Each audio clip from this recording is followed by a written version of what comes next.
dia, meus irmãos. Nós estamos aqui para mais um estudo da Escola Dominical deste domingo, dia 21 de março de 2021. Então hoje eu posso pregar sem máscara, porque a pregação está sendo gravada desde a minha sala e eu espero que ela alcance bem vocês e que finalmente todos sejamos abençoados e edificados pela palavra de Deus. Vamos orar. Nosso Deus e nosso Pai, nós te damos graças por este tempo, por este momento, pela misericórdia, pela graça e por todas as bênçãos. E te pedimos, Deus, abençoa este esforço, abençoa cada vida que pode assistir esta aula, em qualquer momento que ela tiver acesso a esta aula, e que o Senhor abençoe a todos nós na medida da nossa necessidade, que o Senhor acalme o nosso coração, que o Senhor nos dê paz, que o Senhor também nos dê olhar para o alto, para que possamos contemplar o Senhor Jesus Cristo, e também olhar para a frente, para que haja esperança para todos nós. Colocamos nossa vida nas Tuas mãos e pedimos que o Senhor abençoe este esforço que realizamos em favor da Tua Igreja e com a Tua Palavra. Abençoa-nos através do Teu Espírito Santo. Nós te pedimos no nome do Teu Filho, Senhor Jesus Cristo. Amém. Meus irmãos, eu gostaria de tratar com vocês nessa manhã sobre o tema desanimados. Crentes podem estar desanimados? Um crente pode passar um período desanimado? Um crente pode ser uma pessoa desanimada pela vida inteira? Eu quero me basear num trecho de Paulo, quando ele escreve na primeira aos Tessalonicenses, capítulo 5, versos 11 a 15.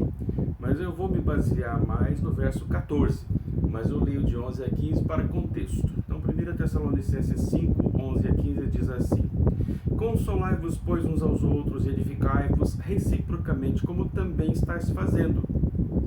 Agora, vos rogamos, irmãos, que acateis com apreço os que trabalham entre vós e os que vos presidem no Senhor e vos admoestam, e que os tenhais com amor em máxima consideração por causa do trabalho que realizam. Vivei em paz uns com os outros, exortamo-vos também, irmãos, que admoesteis os insubmissos, consoleis os desanimados, ampareis os fracos e sejais longânimos para com todos. Evitai que alguém retribua a outrem mal por mal. Pelo contrário, segui sempre o bem entre vós e para com todos. Então eu quero me basear para essa meditação, para esse estudo, na palavra de Paulo que diz: consoleis os desanimados, ampareis os fracos. Muito bem. Eu quero começar chamando a atenção da nossa mente para o assunto, para o tema, entrando no tema, pensando numa expressão, num versículo de Hebreus, quando o autor da epístola, se dirigindo aos seus leitores, cobra desses leitores, cobra dos hebreus, uma comunidade de judeus que havia se convertido a Cristo, mas depois tinha tentado voltar atrás para a lei de Moisés. Ele cobra dessa comunidade um desenvolvimento espiritual que deveriam apresentar, né? Por causa do tempo e da experiência que esses crentes judeus tinham, né? Experimentando o conhecimento cristão. E, na verdade, eles estavam longe do estágio desejado. Muito bem, isso está expresso em Hebreus, capítulo 5, verso 12, onde o apóstolo, ou alguém do grupo apostólico, diz assim: Pois, com efeito, quando devíeis ser mestres, atentando ao tempo decorrido, tendes novamente necessidade de que alguém vos ensine de novo quais são os princípios elementares dos oráculos de Deus. Assim vos tornastes como necessitados de leite e não de alimento sólido. Então o autor dos Hebreus olha para uma comunidade que de tempo já tinha experiência com a palavra de Deus, tinha se convertido ao Evangelho de Cristo, e de repente, na certa altura do tempo, eles são nenês espirituais, eles não se desenvolveram como deveriam, e a pessoa que escreveu essa carta fala: gente, já era momento de vocês estarem comendo alimento sólido, vocês deveriam já ser pessoas experimentadas, fortes, experientes, e não são. Vocês estão precisando de alguém que ensine para vocês os princípios, os rudimentos. Então, uma comunidade inteira do tempo apostólico estava assim complicada, não tinha crescido espiritualmente, era fraca, frágil, como um bebê, na linguagem do apóstolo que escreveu a carta aos Hebreus. Então quer dizer que esse fenômeno, infelizmente, pode ocorrer. Não deveria, mas pode. Veja, por que eu digo que não deveria? Porque o autor dos Hebreus está cobrando a comunidade inteira e está brigando com ela, dizendo: vocês não podiam ser assim. Não podiam. Vocês tinham que ser mestres. Vocês já tinham que estar graduados. Mas parece que ainda não entenderam nem os rudimentos, não conseguem apresentar conhecimento, prática e experiência sequer dos rudimentos. E olha que o tempo já passou. Muito bem. Sabendo que isso é possível, e Paulo também lá no texto que nós lemos dizendo: olha, existem os fracos e os desanimados aí, então vamos entender que infelizmente é possível, acontece. Então vamos pensar um pouco nessa questão do desanimado e do fraco espiritualmente. Olha, vamos pensar primeiro, eu vou começar a classificar aqui que desânimo espiritual, na verdade, é sintoma de doença espiritual. Não é natural, não é certo, não é normal, não é aceitável, não é uma coisa comum, não é uma coisa que pode acontecer e permanecer assim. Os fracos espiritualmente são bebês espirituais que precisam ser carregados no colo. A igreja tem que se esforçar para carregar, para suportar, e precisa mesmo, né? Mas eu estou dizendo que é um sintoma de uma doença. Então, são crentes enfermos, espiritualmente falando. Sofrem de anemia espiritual. Eles têm deficiência de vitaminas espirituais. Aplicando no corpo físico, quem tem deficiência de vitamina sofre doenças. Algumas vitaminas, se ficarem ausentes no nosso corpo, elas levam à morte. Vitaminas da vitamina C, se estiver ausente no corpo completamente, leva ao escorbuto e morte. Vitaminas do complexo B levam a beriberi e morte. Então, algumas vitaminas matam. Se a falta de algumas vitaminas no nosso corpo pode matar, literalmente matar. Não é o caso que todos os alimentos que a gente come tem sempre uma quantidade mínima adequada para nos mantermos vivos. Mas espiritualmente, se faltar a vitamina certa, nós também vamos sofrer de inanição espiritual, vamos sofrer de morte.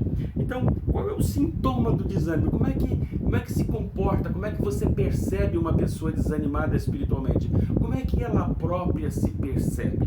É o seguinte: o desanimado espiritualmente falando, ele tem dificuldade para orar, ele tem dificuldade para ler a Bíblia, ele não gosta de ler a Bíblia. Ler a Bíblia não é uma coisa atraente para ele, é um problema. Ele tem dificuldade de frequentar os trabalhos da igreja, não vai à igreja. Tudo tem uma desculpa para não ir. Tem sempre pouco a oferecer. É claro que vai ser uma pessoa de muitíssimo pouco conteúdo espiritual, então tem sempre muito pouco a oferecer.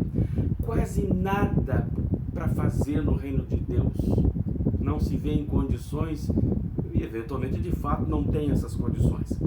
São pessoas lamentosas, só tem o lado negativo, lamento. Lamentar é chorar enquanto fala o que causa o choro, o que causa a dor. É o choro lamentado, né? Falando. São pessoas lamentosas, tem muitas desculpas e se olhado de fora, você vai perceber que essas pessoas dificilmente param em pé. Elas não estão sólidas espiritualmente, elas não conseguem permanecer de pé espiritualmente.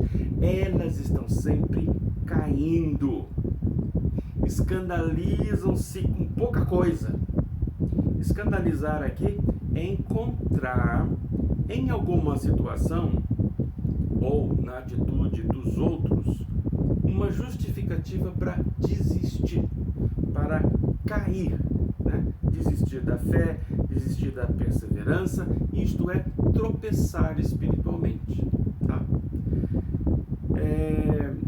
Também há uma atitude viciosa nesse tipo de pessoa. A atitude viciosa se dá pelo fato delas perceberem o seu desânimo, então elas se declaram desanimadas. Eu estou desanimado.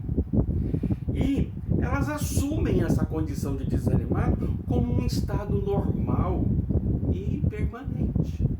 Eu estou desanimado, mas ela continua desanimada, nada faz para mudar isso. E elas costumam abandonar a congregação. O que aconteceu? Até a liderança da igreja conhece e usa o termo e a expressão os desanimados. Fulano desanimou. Desanimou, parou, esfriou, aceitou a condição e afastou. Essa é uma coisa muito curiosa, muito complicada, né? Que não pode aceitar que seja permanente isso. E nós precisamos entender que isso não é uma situação que começa de um dia para a noite. A pessoa dorme bem animada, amanhece no outro dia desanimada e pronto, acabou tudo. Não, é um processo. E a gente sabe como é que funciona, a gente sabe por que chega lá. E as pessoas percebem o desânimo chegando, elas percebem que estão sofrendo algum tipo de enfermidade espiritual, mas não buscam ajuda e vão deixando que o estilo de vida carnal, mundano, tome conta de si. Ela deixa e por isso o processo só piora, o problema só aumenta. Então, esta, infelizmente, é uma atitude comum. Todas as igrejas enfrentam isso, todas as igrejas passam, têm os seus desanimados e depois enfraquecidos, mas não deveria ter, a Bíblia diz que não deveria ter. Entretanto, há uma questão. A igreja tem responsabilidade para com os desanimados, especialmente no texto que nós lemos, o texto básico. Se a igreja tem responsabilidade com os desanimados, qual então é o dever da igreja, ou a atitude da igreja para com os fracos e desanimados? Paulo diz que a igreja tem que respeitar a fraqueza, né, a astenia espiritual. Ele diz: consoleis os desanimados, ampareis os fracos e sejais longânimos para com todos, né? Longânimos quer dizer pacientes, inclusive com os desanimados e fracos. Mas por que a gente tem que respeitar? Respeitar aqui não quer dizer deixa o desanimado e fraco ser desanimado e fraco o tempo que ele quiser, como ele quiser. Não é isso. Quer dizer, está desanimado e fraco? Sim, então a gente não vai jogar eles fora, não vai declarar eles fora da igreja, não vai cortar eles da igreja e falar: vocês são desanimados e fracos, então vocês somem daqui, vocês não servem para nada. Servem para pouca coisa. Mas Paulo diz que tem que respeitá-los porque eles são irmãos. Você é crente, pode estar desanimado, você está me ouvindo, está desanimado, está fraco? Tudo bem. Eu vou falar bastante mal de você aqui, falar bastante mal dos fracos e desanimados, mas com muito respeito, porque Paulo diz que são irmãos e por isso devem ser respeitados e cuidados, tá? Mas vamos prosseguir. Estão debilitados, mas precisam ser considerados irmãos. E Paulo revela essa preocupação que ele tem com os fracos e desanimados em outras cartas, significando que esse é um fenômeno meio universal na igreja cristã.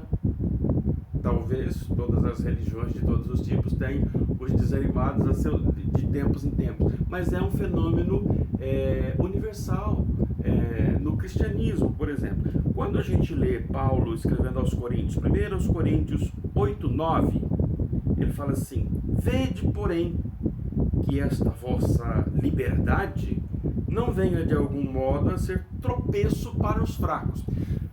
Paulo está dizendo assim: existem umas pessoas na igreja que se consideram fortes, e são mesmo fortes, muito conscientes, muito sabidas, e eventualmente tomam algumas liberdades. Mas ele diz o seguinte: se alguém na igreja tem uma consciência fraca e acha que a sua atitude não está boa, respeite a consciência fraca dos fracos. Respeite, para que ele não venha cair, para que você não venha ser tropeço para os fracos. Tropeço aqui é uma tradição adequada de escândalo. Escândalo quer dizer tropeço, achar situação para parar, desistir, desanimar e desistir. Então Paulo se preocupa com os fracos, com os debilitados espirituais. Ele também fala isso na carta aos Romanos. Ele fala sobre esse tipo de pessoas. Por exemplo, 15:1 de Romanos, 15:1. Ora, nós que somos fortes devemos suportar as debilidades dos fracos e não agradar-nos a nós mesmos. Devemos suportar as debilidades dos fracos e não agradar-nos a nós mesmos. Você pode ver o seguinte: mas eu tô certo, e tá.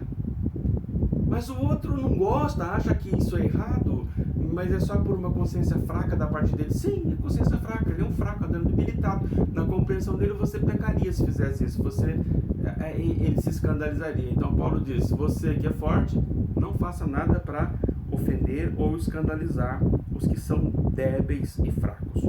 Nos Romanos 14:1 também ele fala: acolhei ao que é débil na fé, ao que é novo na fé. O que é débil quer dizer fraco. Ao que é fraco na fé, não porém para discutir opiniões. Ele diz o seguinte: acolhei, abraçai, mas não é para debater coisas que ele não sabe e você sabe.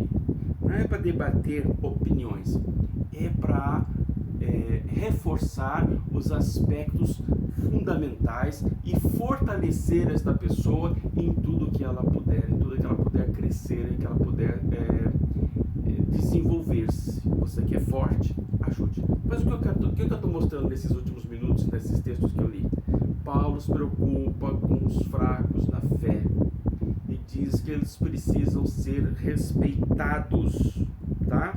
Só que tem um detalhe: não é aceitável que os fracos continuem fracos, débeis, desanimados a vida inteira. Não é aceitável. O respeito é por aquele tempo, mas não para sempre. Veja, eu vou recordar de novo o Hebreus 5:12. Quando deveríeis ser mestres, atendendo ao tempo decorrido. O tempo passa e tem que crescer, precisa desenvolver-se. A debilidade espiritual e o desânimo espiritual é uma anomalia, não é normal. É anormal, é uma coisa que não pode continuar. É um estado de enfermidade, como tal precisa ser tratada e o doente precisa ser curado. Então, devem ser pastoreados, devem ser incentivados ao discipulado. Discipulado é buscar na palavra de Deus informações, doutrina, conhecimento, para crescer, crer nessas coisas e crescer, tornar-se uma pessoa maior, tornar-se uma pessoa melhor, tornar-se mais forte, espiritualmente falando. Então é preciso acontecer isso. Agora, normalmente é o pastor que faz isso, mas não só o pastor, qualquer pessoa que tenha a condição de ensinar coisas boas, incentivar e mostrar com o discipulado e mostrar com a sua vida que a outra pessoa pode ser forte, sem ostentação, sem soberba. Então essa pessoa pode discipular, pode, vamos dizer assim, pastorear este irmão. Vamos então a um passo prático, uma observação prática. No primeiro passo, nós deveríamos descobrir a causa dessa enfermidade. O que causou o desânimo que leva à fraqueza, fazendo essa pessoa débil, sujeita a quedas, não se desenvolve, não é um cristão produtivo, não é um cristão forte o suficiente para se sustentar na fé, quanto mais fazer qualquer outra coisa no reino de Deus. O que causou isso? Existem algumas coisas que levam a uma condição como essa. Eu penso aqui como primeira a inanição espiritual. Inanição quer dizer fome. fome que já está afetando, no sentido físico, quer dizer, uma fome que está está afetando a saúde. A pessoa já emagrece demais, está com subpeso, está com peso abaixo da média e já apresenta sinais de debilidade na saúde, começa a apresentar doenças, déficit de crescimento, déficit de atenção, comportamento diferenciado de uma criança, por exemplo, tá? Inanição, não se alimenta, começa a ter problema de saúde. Espiritualmente, onde a gente pode o que a gente pode chamar de inanição espiritual? O abandono de todo tipo de alimento espiritual. E o que eu penso aqui, o que eu proponho para você como alimento espiritual? A oração, buscar a Deus, abrir-se com Ele, confessar, suplicar, adorar. A leitura da palavra, honrando a Deus com essa leitura, aprendendo, amando o Senhor com essa leitura. A frequência aos cultos e às reuniões. Tudo isso é citação para alimento espiritual. Então a pessoa às vezes acha, primeiro ela pensa assim, mas tem uma coisa mais gostosa, e normalmente são gostosas mesmo, tem uma coisa mais gostosa para fazer. Então ela vai fazer essa coisa mais gostosa, deixa a oração, deixa a leitura da palavra e vai fazer essa coisa gostosa num momento que deveria estar indo à reunião, à comunhão da igreja ou buscando a igreja de alguma maneira. Então, ela perdeu uma refeição, perdeu um café, perdeu uma comida importante, então vai pulando refeições. Só que ao mesmo tempo, ela pode estar se alimentando de comida de baixa qualidade, pode estar se alimentando de lixo, sem saber. O que eu quero dizer com alimentar-se de comida de baixa qualidade espiritual? Gastar tempo com o mundo, dando ouvidos ao mundo. Ouvir e seguir palavras, e opiniões dos amigos não crentes. Você não tem proibição de ter, você não é proibido de ter amigos não crentes, não cristãos. Você pode, você precisa, você deve. Entretanto, você não deve segui-los. De preferência que eles tenham a oportunidade de saber o que é certo através de você e ter a oportunidade de te seguir. Não você seguir a eles. Mas quando você ouve os seus amigos, dá ouvidos aos amigos, você dá ouvidos à TV. Se você é um bom leitor, você começa a dar ouvidos, ler livros de baixa qualidade espiritual que ensinam coisas contrárias à palavra de Deus, e você começa a gostar e seguir estes livros. Então você está começando a atender à filosofia do mundo, o modo de pensar do mundo. Agora entenda, o mundo é um ambiente onde Deus não reina. E é um ambiente que é contrário a Deus, é um ambiente que fala coisas contrárias à palavra de Deus, entende? Você vai começar a ouvir a filosofia do mundo, e a filosofia do mundo pode falar muitas coisas a respeito de Deus, mas ela não consegue te colocar aos pés de Cristo de verdade, ela nega muitas coisas a respeito de Cristo, e aí você pode também estar decidindo atender à sociedade. A sociedade tem um padrão de comportamento, tem um padrão filosófico que é mundano, e você pode estar sendo pressionado a seguir a sociedade em detrimento da comunhão com Deus. Dar tempo à sociedade, pensar como a sociedade pensa e não pensar e não fazer como Deus manda que você faça. Lembre-se, a sociedade às vezes impõe seus padrões, ela exige os seus padrões, ela cobra, só que esses padrões são mundanos, e esses padrões zombam dos valores das Escrituras. Entendeu? Abandonar o alimento espiritual e comer comida de baixa qualidade espiritual são duas coisas que te levam a matar o seu espírito de fome, a prejudicar a saúde espiritual do seu ser, tá bom? Uma outra coisa agora que é causa para a debilidade espiritual são expectativas frustradas em relação a Deus, em relação à igreja. Eu vou me explicar o que eu quero dizer com expectativa frustrada. Isso ocorre quando a gente forma uma expectativa errada em relação a Deus, as coisas de Deus e a própria igreja. pensando no que Deus pode e vai fazer por nós, no que a igreja pode e fará por nós. Então, uma expectativa errada é quando a gente pensa muito alto, esperando coisas do tipo, pensando consigo mesmo: Deus vai resolver todos os meus problemas. Existe pregação que diz isso. Outro pensamento: minha vida será perfeita, sem choro, sem doença, né? Choro de tristeza, sem doença, sem escassez, sem peso e pesares excessivos, sem tristeza, aqui e agora, né? Minha vida vai ser perfeita aqui porque eu entrei na igreja, eu me converti, eu até me batizei, sou amigo do pastor. Então a pessoa começa a pensar assim. Outro pensamento: minha fé vai transformar a minha vida e tudo dará certo, absolutamente tudo. Então esses pensamentos por um tempo podem funcionar e a pessoa pode observar, né, na sua observação subjetiva, ela pode imaginar que sua vida vai bem e está acontecendo desse jeito, tudo dando certo, nenhuma tristeza, nenhum problema, mas não é bem assim a realidade. Salmo 34:19 fala assim: muitas são as aflições do justo. Se ela não ler esse versículo e não descobrir essa verdade bíblica, a realidade vai dar um acidente, vai causar um acidente muito grande, atropelando essa pessoa que tem essa expectativa de que tudo vai dar certo, vai acontecer tudo bem, o meu Deus vai resolver tudo. E ela se esquece, ela não vê que muitas são as aflições do justo. Então, essa atitude de tudo vai dar certo e minha vida vai ser perfeita, a gente chama isso de uma atitude triunfalista.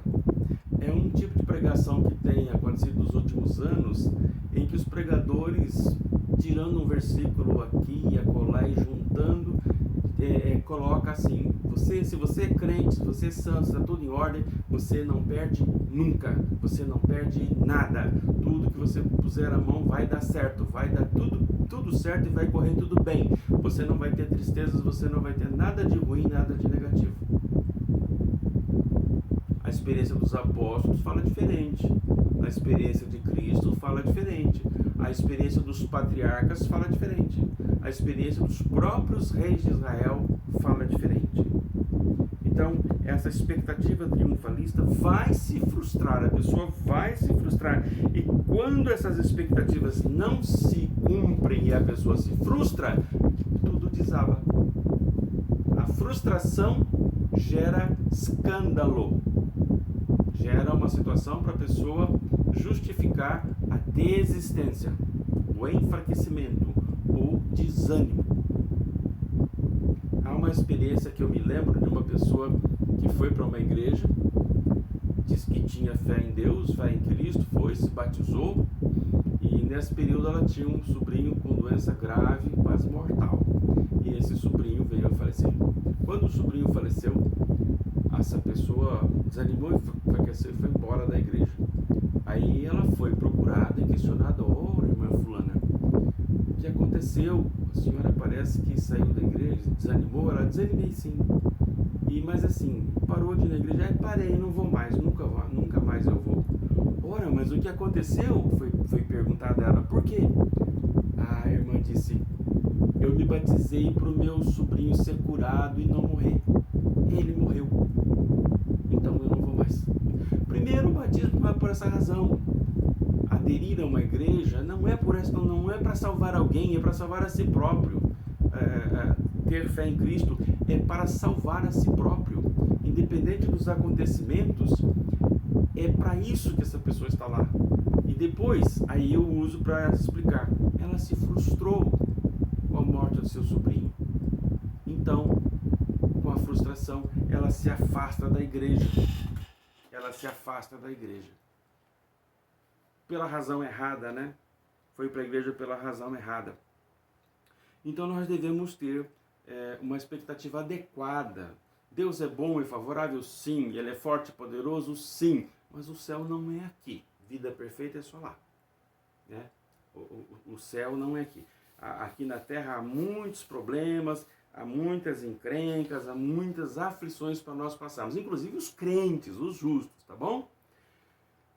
Então nós não podemos ter uma má compreensão da fé, nós não podemos dar ouvidos aos pregadores errados, não realistas, que acabam enganando a vida das pessoas.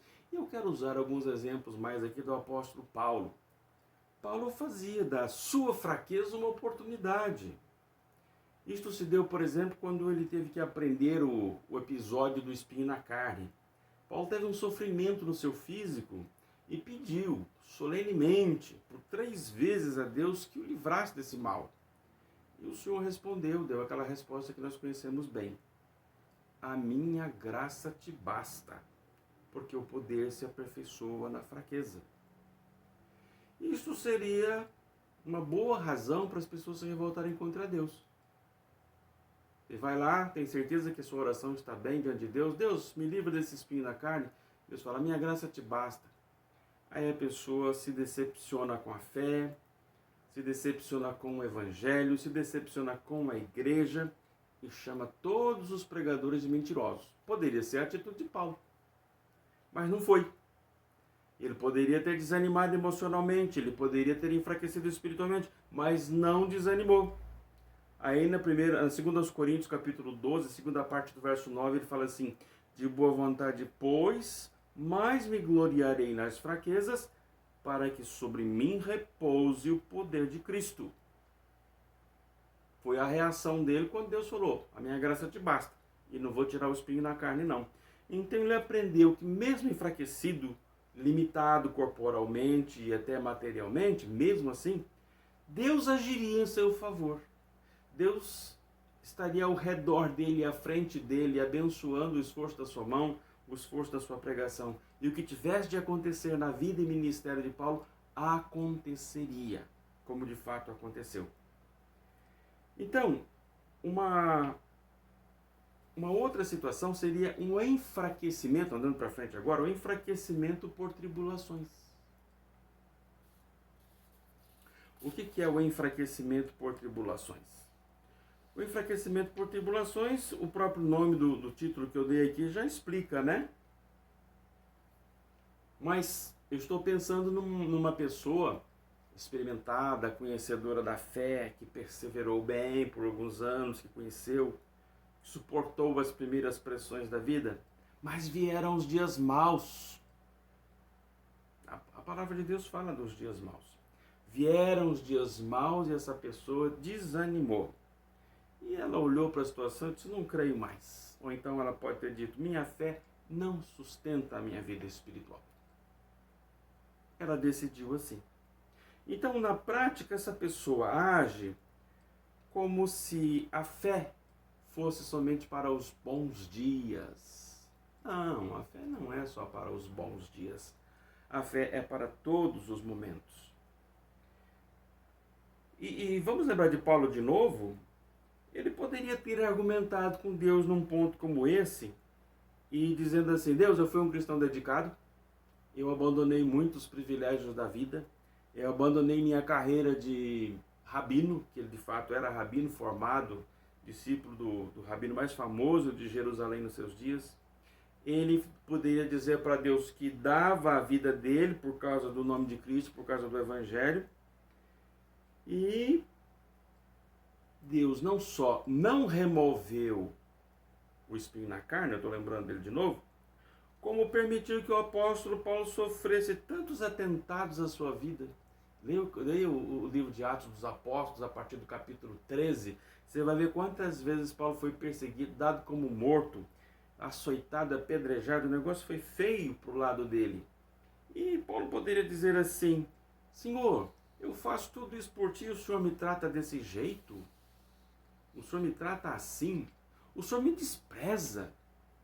A mim, eu, o grande Paulo, ele poderia pensar assim. Claro, ele não disse isso. Eu estou dizendo, ele poderia enfraquecer e dizer estas coisas. Mas qual foi a atitude de Paulo nessas experiências todas? Ele aprendeu. Ele cresceu espiritualmente. E ele fala sobre o que ele aprendeu na segunda aos Coríntios 12, verso 10.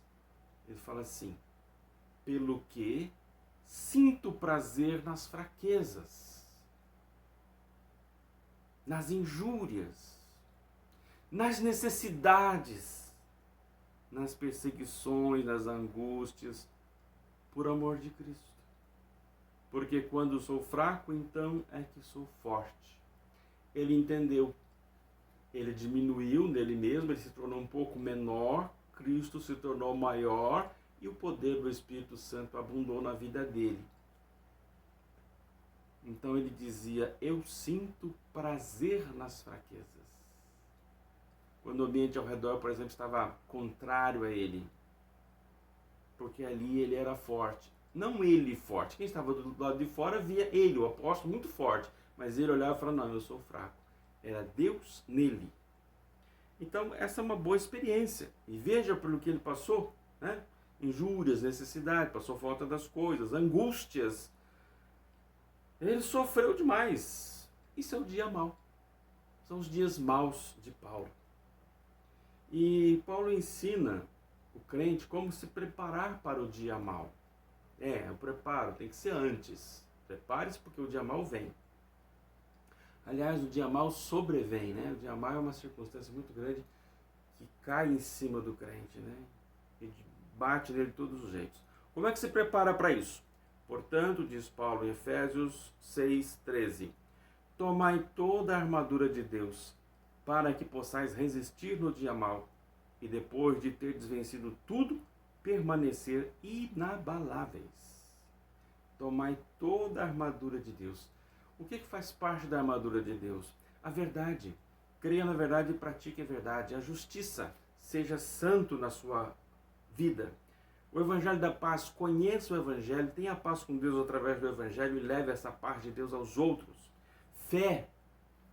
Salvação. Palavra de Deus. Oração e súplica no Espírito. E vigilância perseverante. São os itens que fazem parte da preparação, fazem parte da armadura de Deus. É assim que crente se prepara para o dia mau. Vamos seguir. Paulo diz que a vida do crente é muito complicada. A vida do crente não é simples, não. A vida dos crentes não é perfeita, tudo bem, tudo certo, não. No seu coração deve estar tudo bem, tudo certo, tudo em paz, mas ao redor a coisa é complicada. Segundo aos Coríntios, capítulo 4, de 8 a 11, Paulo diz: em tudo somos atribulados, porém não angustiados, perplexos, porém não desanimados, perseguidos, porém não desamparados, abatidos, porém não destruídos, levando sempre no corpo o morrer de Jesus, para que também a sua vida se manifeste em nosso corpo. Porque nós que vivemos somos sempre entregues à morte por causa de Jesus, para que também a vida de Jesus se manifeste em nossa carne mortal. Então há um princípio curioso aqui. Sofrimento depois, paz vem. Sofrimento primeiro, paz depois. Morte primeiro, vida depois. Então não se preocupe com o sofrimento. Trate de suportá-lo, trate de reagir direito, né? Porque a vida do crente é ser atribulado, perplexo, perseguido, abatido, levando sempre a marca da morte de Cristo, do morrer para o mundo, do morrer para o pecado, tá certo? A vida de crente não é fácil. Então, há um segundo passo aqui. Nós precisamos buscar remédio para a doença. Eu disse que isso é uma doença. Doença precisa de tratamento, precisa de correção de comportamento, né? Hoje se sabe que boa parte das enfermidades, das más condições de nossa saúde, vem de maus hábitos, comportamento, alimentação, ingerir alimentos errados, não ingerir os alimentos melhores, não fazer uma complementação boa na saúde. No aspecto espiritual também, eu já deixei claro no início. Então nós devemos ver que em cada problema tem que haver uma solução, tem que haver um tratamento. Eu falei que um dos problemas que leva ao desânimo e à fraqueza espiritual é a inanição espiritual. a falta do alimento espiritual, a falta do conteúdo espiritual. Então corrija isso buscando a Deus, buscando sua palavra, buscando a oração, buscando a igreja, o aconselhamento, o discipulado para crescer espiritualmente. Parte disso, Paulo diz aos Colossenses 3,16. Ele fala assim: habite ricamente em vós a palavra de Cristo. Como a palavra de Cristo vai habitar ricamente em você? Você precisa ler, você precisa ouvir, você precisa meditar, você precisa receber no seu coração essa palavra de Cristo, para ela poder habitar ricamente em si. Instruí-vos e aconselhai-vos mutuamente com toda a sabedoria. Alguém precisa ensinar o outro. Se você sabe o ABC, ensina o ABC para quem só sabe o A. Ensina, fala, compartilhe. Se uma pessoa tem um comportamento, tem um tipo de vida ainda não adequado, mostre com a sua vida como é um comportamento adequado. Mostre com a sua vida a fé, como a fé deve ser revelada. E Paulo diz que tem que habitar ricamente a palavra de Cristo, instruir-se enquanto louvando a Deus com salmos e hinos e cânticos espirituais com gratidão em vosso coração. E isto é alimento espiritual. Isto cura a inanição espiritual. Mas eu falei também que há as expectativas frustradas em relação a Deus. Corrija isso. Primeiro, compreenda que a vida na terra é uma vida de limitação por causa do pecado original. Tudo na terra funciona imperfeitamente. A sua saúde, o seu pensamento, o seu sentimento, as coisas que você faz, as coisas que o seu pensamento, os seus desejos. Então tudo isso precisa ser entendido. Não aceito como natural, então vamos viver o pecado de uma vez. Não, é lutar contra, mas entender que perfeitamente a vida não é. Ela nunca vai ser perfeita na terra, tá? Ela vai ser sempre limitada. Então, a gente pode pensar aqui na carta de Tiago, no capítulo 5, versos 10 e 11, a palavra de Deus nos instruindo a esse respeito. Irmãos, tomai por modelo no sofrimento e na paciência os profetas, os quais falaram em nome do Senhor. Eis que temos por felizes os que perseveraram firmes. Tendes ouvido da paciência de Jó e vistes que fim o Senhor lhe deu, porque o Senhor é cheio de terna misericórdia e compassivo. Então, já que a vida é complicada, é difícil,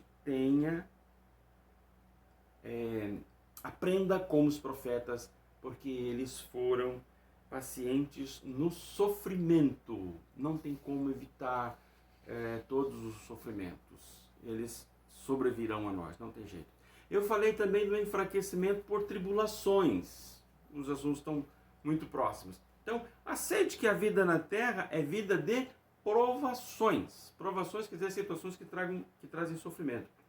No Salmo 34, verso 19, diz assim: muitas são as aflições do justo.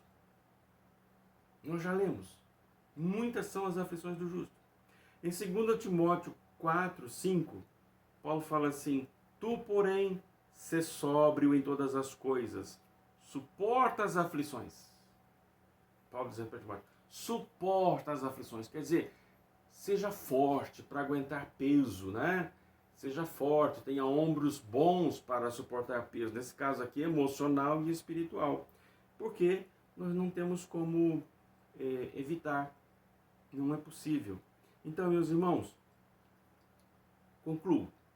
Nós precisamos ser honestos a respeito de nós mesmos. Nós precisamos reconhecer a nossa debilidade. Somos frágeis, por natureza somos frágeis. Então vamos reconhecer a nossa debilidade. Quando você perceber que há alguma coisa te enfraquecendo, ao invés de você caminhar para cima, para frente, você está estacionando. Quando começar a estacionar já é problema. Busque ajuda. Aceite ajuda. Não busque ajuda e não compartilhe seu problema e sua vida com alguém mais fraco que você ou com alguém igual a você, com alguém que está estacionando espiritualmente. mas busque ajuda e escute os conselhos de alguém que está caminhando e está crescendo. Busque e aceite essa ajuda. E finalmente, acate os bons conselhos. Acate, pratique, para que haja crescimento, para que haja novamente movimento para frente, para que você saia da estagnação. Entenda uma coisa, a maior parte da melhora do processo vai depender totalmente de você, da sua atitude. Ah, mas pastor, eu preciso pedir para Deus, eu peço para Deus, Ele me ajuda. A Bíblia não fala isso? Fala. Mas Deus abençoa só quem busca com sinceridade, que é aquilo que está pedindo. Deus abençoa a sua atitude de sair da sua estagnação. Deus abençoa a sua atitude de buscar crescimento. E não o contrário. Ah, Deus me ajuda, Deus me ajuda. Ele fala, eu te ajudo, mas o que você quer fazer? Dá o primeiro passo. Dá o primeiro passo que Deus põe em caminho à sua frente. Estende a mão para lidar com as coisas que Ele põe o dedo em cima da sua. Mas se você não fizer nada, o que Ele pode fazer? Alguém que não quer crescer, Ele não dá crescimento. Alguém que não quer subir, Ele não vai criar degraus para você. Subir espiritualmente, eu estou falando. Tá certo? Então depende de você. O desânimo e a fraqueza podem ocorrer num primeiro momento, quando somos pegos de surpresa, mas eles não podem ser um estado permanente. Eles não são algo que nós possamos fazer assim, ah, aconteceu, paciência, fica assim, deixa assim. Não. Não é assim.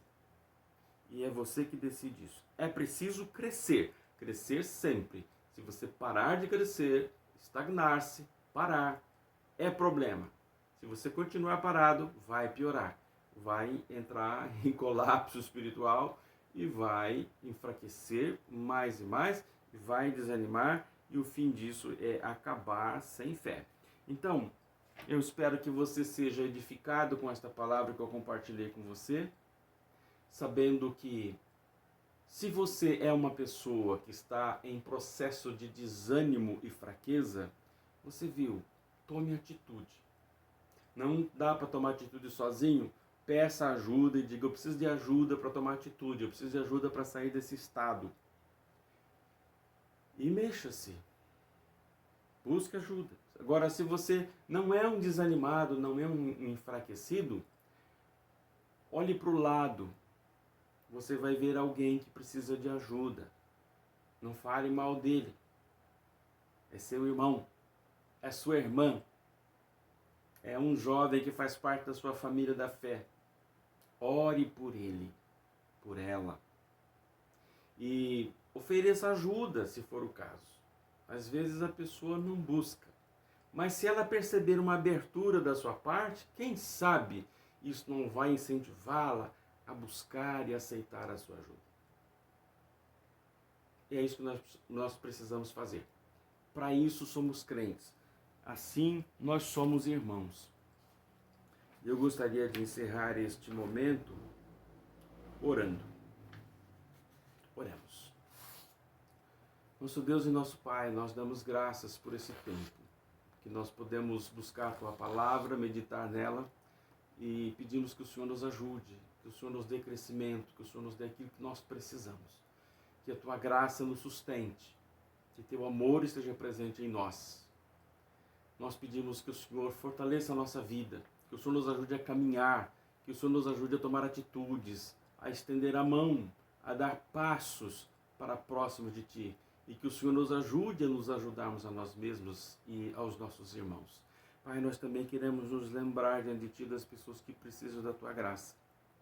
Nós lembramos diante da Tua presença o nome destas vidas necessitadas do Senhor. O Serginho, a Cidinha, a Vera, Hermínio, Lucinei, Armindo, Daiane Hortz, Mateus, Ana Arquimedes, Vó Maria, Sérgio, Fernando, Zilda, Áurea, Sebastião, Cleide, Thaís e a bebê Júlia, a Jéssica e Leandro e o bebê Misael, Caroline, Eliana Helena Divino, Orivaldo, Malta, Valdeci, Manrique, Cauã, Rejane, Nayara, Valdelúcio, Iraídes, Daniela, Elson, Juan, Rian.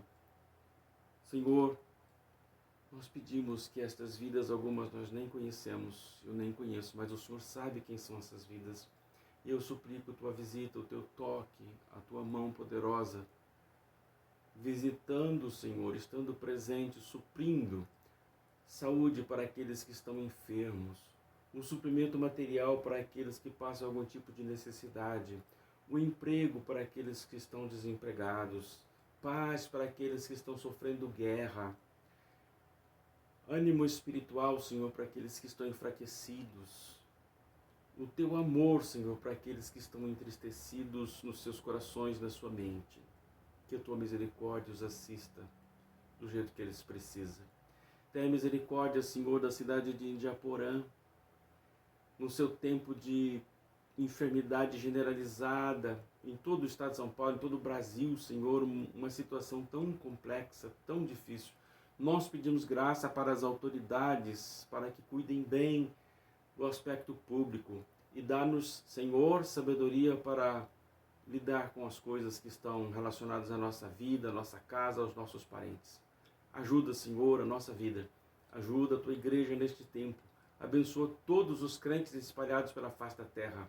Assim, Senhor, nós te damos graças por nos dares a vida, o bem. E nós colocamos a nossa vida nas tuas mãos e pedimos, ajuda-nos, Pai, a não só viver bem e corretamente, mas viver de modo útil para o Senhor, para o teu reino, para a tua igreja e para o nosso próximo. Ajuda-nos, nosso Deus, nós precisamos do Senhor. Nós oramos no nome do teu Filho, Senhor Jesus Cristo. Amém. Gente, obrigado por me acompanhar nesse tempo. Deus abençoe a todos. Bom domingo.